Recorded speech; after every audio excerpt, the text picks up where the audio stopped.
Так. Москва saati boyunca 11. Жаңы ғана шул артта тұрған корпустан жұмыштан шықтым.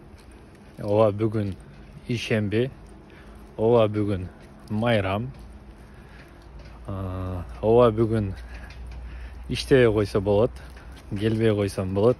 Эч ким ал үчүн мени урушпайт. Бирок ага карабастан шул бейтаптарды келип, бир аз көрүп, ал акыбалын сурап, керектүү дарыларды жазып, алмаштырчусун алмаштырып,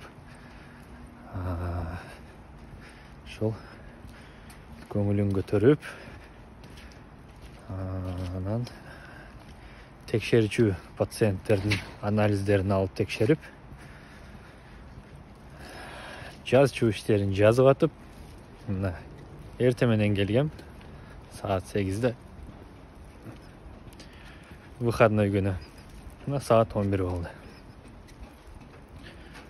Колдон келишинче бейтаптарга убакыт бөлүп, көңүл бөлүп, аларды батыраак бутка туруп кетүүсүнө өбөлгө түзүп,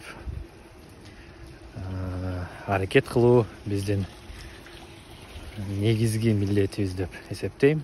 Себеби канчалык чоң операцияга даярдык болбосун, канчалык чоң операция болбосун, канчалык оор болбосун, мыкты болбосун, операциядан кийин кээ бир кандагы, кээ бир ушул дренаждагы же башка УЗИдеги показательдерди өз убагында текшерип көрүп койбосо,